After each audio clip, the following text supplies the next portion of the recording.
Fala pessoal, segunda-feira estamos chegando com o pacotão do Atlético, as notícias mais quentes do dia e um dia movimentado no Galo, não só dentro de campo, com chegada aí prevista de reforço para o Filipão nos próximos dias e também o Atlético vai colocar grana, hein? Com a mudança do patrocinador, que pode ser até no fim deste ano. Então temos notícias importantes no pacotão para você que ficou fora aí durante o dia. Mas antes eu preciso dar aquele recado do Banco Mercantil. É isso mesmo. Quem tem história para contar tem um banco. Mercantil do Brasil.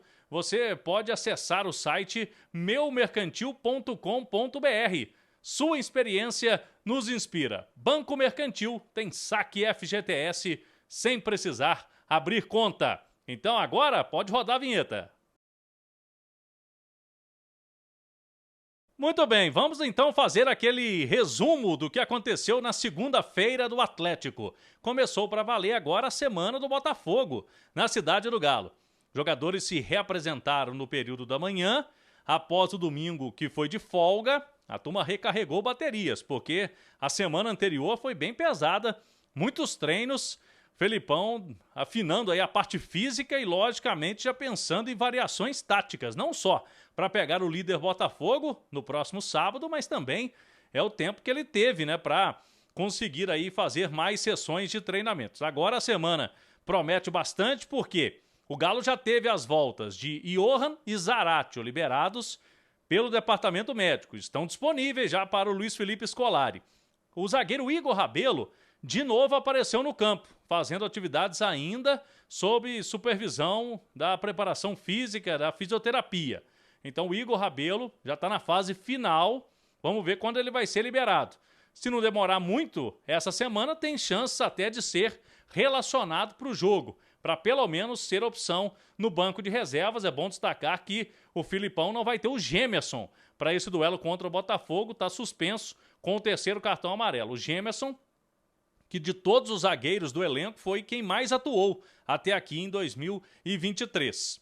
Mas a zaga deve ser formada pelo Bruno Fux e pelo Lemos, que ficou fora da última rodada, estava suspenso. Então o Lemos volta, mas não tem o Gemerson. Vamos esperar a questão aí do Igor Rabelo.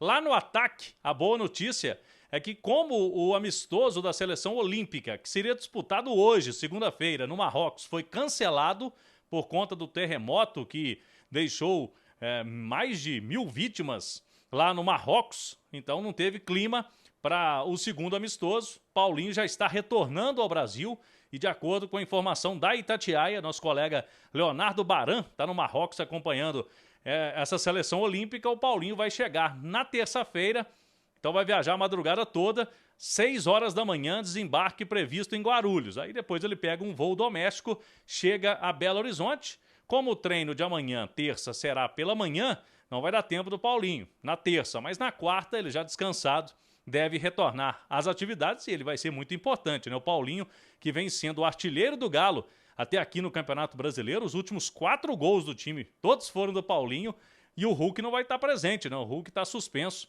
para esse jogo. Aí fica aquela pergunta, o Felipão vai com certeza durante a semana testar opções que ele tem para o setor ofensivo.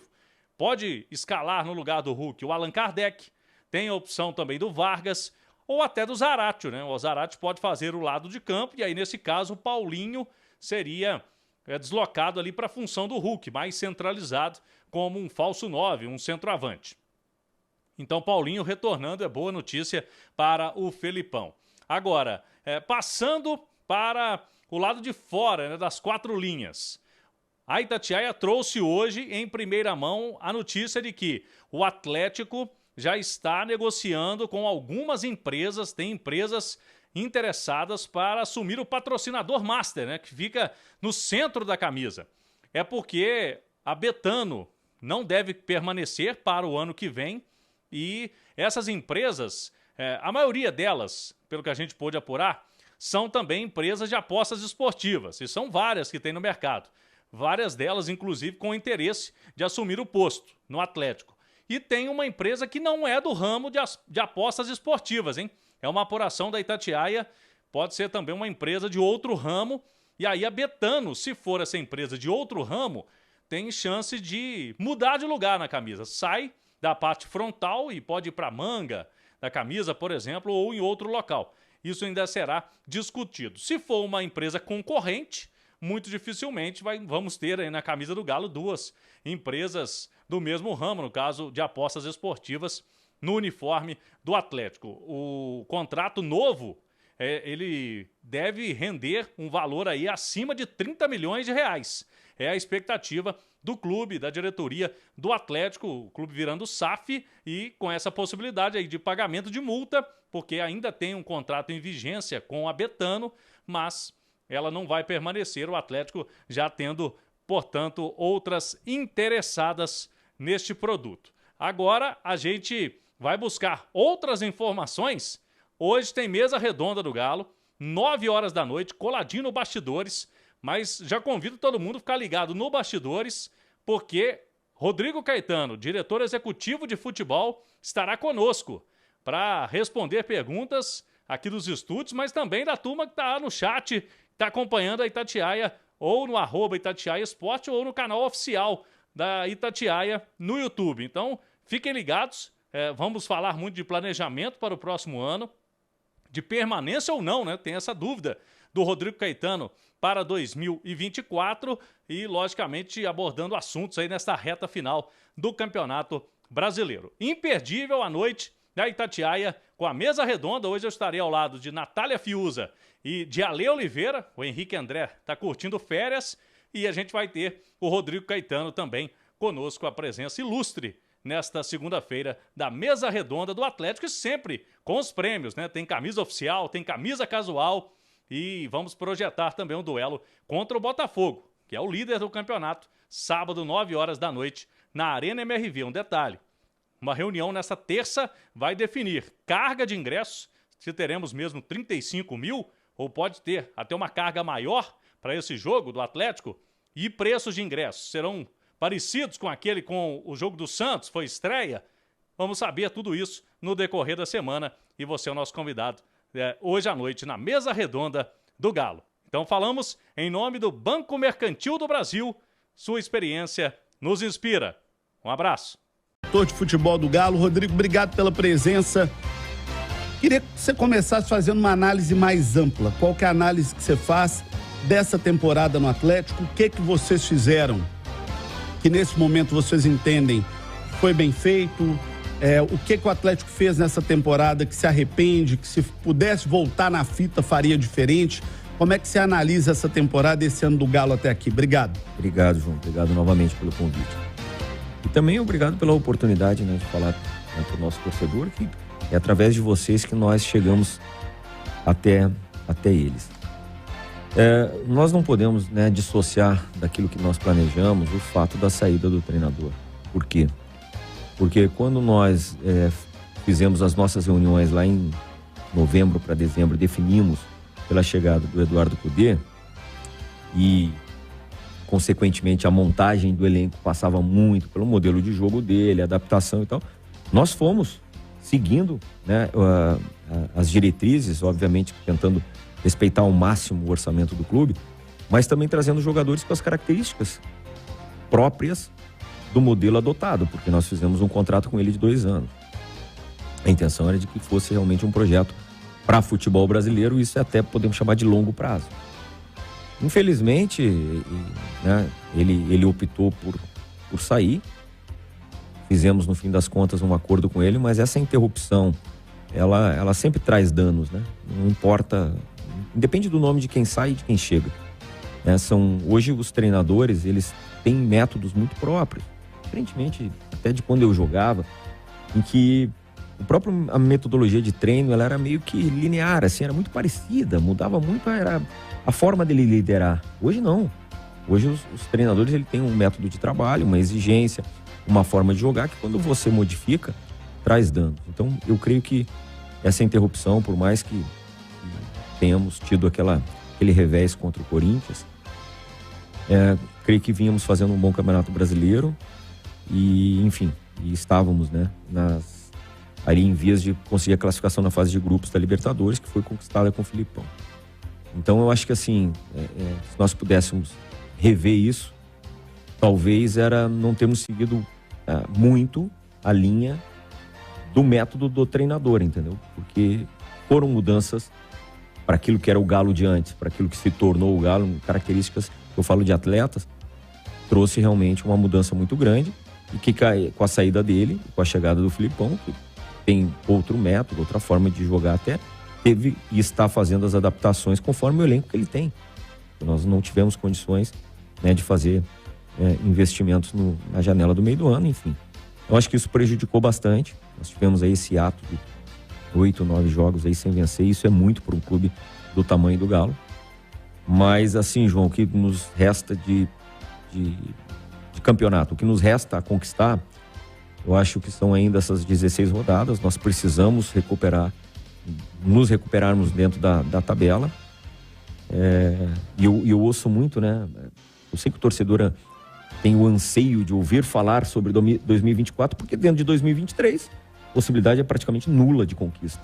Mas tem pequenas conquistas que são importantes. E para Libertadores vale muito nesse Vale muito. E se ela não vier, a conta é muito pesada para o clube, entendeu? Então, assim, nós não podemos, assim, correr esse risco de projetarmos demais o 24 e tirarmos o foco, porque são esses jogadores, essa comissão técnica, somos todos nós que temos a responsabilidade de levar o Galo novamente para a Libertadores.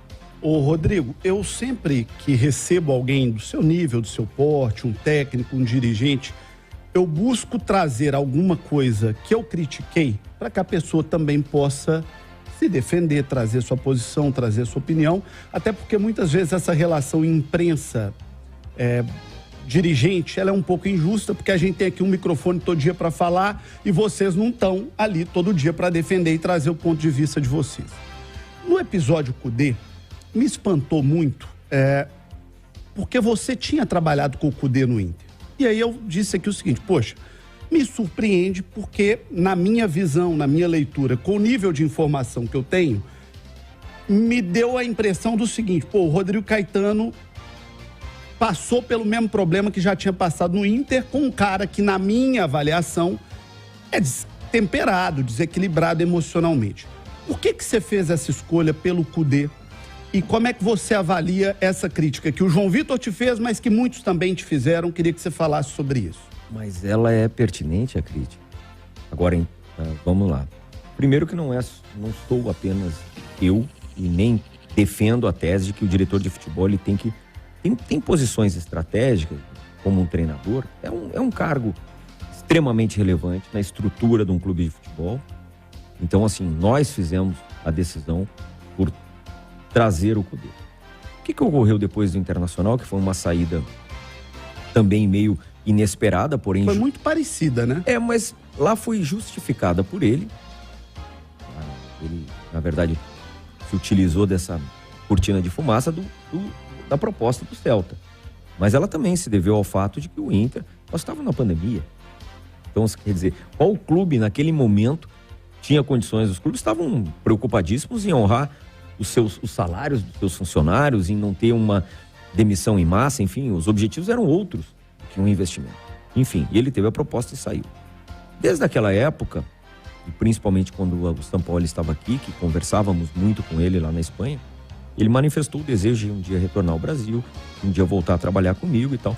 Mas quando nós sentamos todos para que estabelecêssemos alguns eleitos, né, os possíveis eleitos para comandar o Galo, o nome dele foi um dos citados, né, na nossa discussão. Não era, talvez, a nossa prioridade, mas nós não evoluímos no outro nome. E se entendeu que realmente, com a experiência dele de Europa, com conhecimento já de Brasil, e ele realmente é um bom treinador, tá? Isso tem que ficar claro. Claro que, na minha visão, ele ainda precisa evoluir em outros quesitos, como esse, justamente. Acabou que nós entendíamos que seria um projeto interessante tê-lo aqui conosco. Mas, realmente, o episódio ocorrido, e a gente também tem que levantar a infeliz entrevista que ele deu antes e que já gerou esse descontentamento, esse desconforto, e que nós conseguimos... Mitigaram naquele momento. Superamos, né? Exato. E, enfim... Contra o Libertad, né? Foi logo após o Libertad. Estreia, né? Na Copa Libertadores, né, Ale? E assim, já tínhamos ganho, né, o estadual, a nossa equipe, eu acho que talvez no momento em que ele saiu era o melhor momento, talvez. Era a hora que o time jogava melhor. O entendimento, por isso que eu falo de método, né? É uma discussão válida. Hoje, né, os princípios de treinamento, eles aproximam muito ao que o treinador define de modelo de jogo, né? Então, assim, imagina você treinar repetidas vezes uma forma de jogar, de repente, bom, o treinador se vai. E, lamentavelmente, ele manifestou esse desejo, também, novamente, por não entender a realidade que o clube vivia. E todos nós que somos profissionais, nós temos que entender que existe hierarquia, e a hierarquia prevalece. Todos querem a mesma coisa, mas às vezes não é possível. E nós fizemos muitos movimentos, para trazer os jogadores sugeridos por ele. Compreende? E, bom, infelizmente ele tomou essa decisão, nos atrapalhou demais, e por isso que eu digo, eu tenho a minha parcela de culpa, apesar de ter alertado de que isso eu faço com todos. Os atletas que trabalharam comigo, bem como os treinadores. Ninguém tem um pacote perfeito, né? Ninguém tem só pontos positivos. E isso foi, né, foi detalhado, mas enfim, acreditamos que seria possível ele tocar aqui um projeto de, no mínimo, médio a longo prazo, mas infelizmente isso não ocorreu, então não tem como eu me eximir da responsabilidade, mesmo que ela tenha sido dividida, mas obviamente eu fui um dos que trabalhei com ele. E esperava que ele tivesse um outro entendimento, que infelizmente... Mais maduro, de repente, mais maduro, né? E a gente tem muito amigo no Rio Grande do Sul, e lá ele é uma unanimidade, assim, de comportamento ruim. Continua. Aquele Cudê que nós vimos no Atlético, é o Cudê que tá lá no Inter? É o mesmo tipo de comportamento instável? É a mesma coisa. Você sabe que eu cheguei a falar aqui que eu achava, e aí você vai me corrigir ou não, que você foi voto vencido. Porque você foi o único que teve experiência ali dos caras que manda, foi o único que teve experiência com ele. Você foi voto vencido na contratação do Cudê? Não, ele não só para vocês entenderem. Tipo, né? Isso, tipo voto vencido, mas não. Não. É que assim, isso vale também, a gente tem que pegar um atleta. Nós temos todo um processo de contratação que depois acaba afunilando na tomada de decisão que envolve a parte financeira, enfim, tudo. No caso do treinador, como eu disse, os debates são muito mais amplos. O que eu quero dizer é que sabia, e era minha obrigação, alertar sobre isso, mas eu também assumo a culpa e a responsabilidade por eu entender que seria possível controlar, ou justamente que ele estaria mais maduro, mais compreensivo a sua passagem lá. Mas tudo isso foi devidamente relatado, porque